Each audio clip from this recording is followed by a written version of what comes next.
Bien le bonjour, bienvenue à cette nouvelle capsule dans le cadre du cours SCT 4061.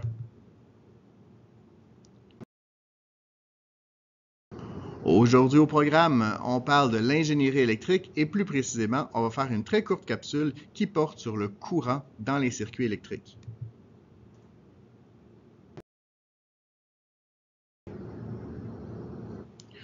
Donc, un courant électrique, c'est un mouvement d'électrons qui circule dans un circuit électrique. Pour qu'un courant puisse circuler, le circuit doit être une boucle fermée.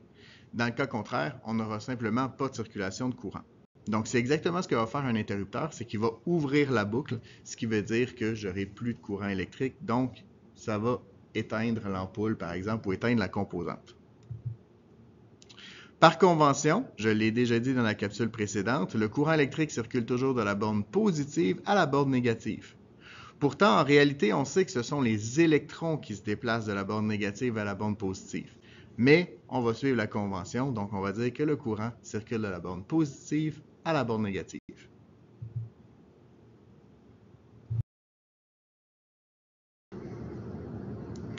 Il existe en réalité deux façons de faire circuler un courant électrique à l'intérieur d'un circuit. La première façon, c'est un courant électrique qui peut se faire dans un seul sens. On appelle ça un courant continu. C'est ce qu'on étudie depuis le début, puisque c'est le courant qui nous est donné par des piles et des batteries. La deuxième façon de circuler, c'est la circulation du courant qui peut se faire dans les deux sens en alternance, dans un mouvement de va-et-vient. On appelle ça un courant alternatif et c'est le courant qui nous est donné par Hydro-Québec et donc par les prises. C'est aussi le courant qui va nous être donné par des génératrices. C'est un courant qui est généralement peu aimé de tout ce qui est électronique et c'est la raison pourquoi on va utiliser des petits transformateurs qui vont redresser le courant pour avoir un courant continu dans ce genre de composantes.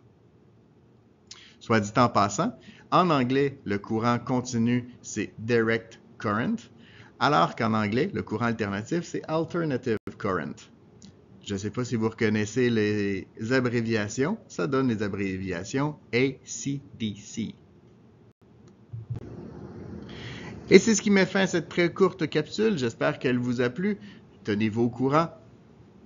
Vous êtes maintenant les experts, à vous de surpasser le maître.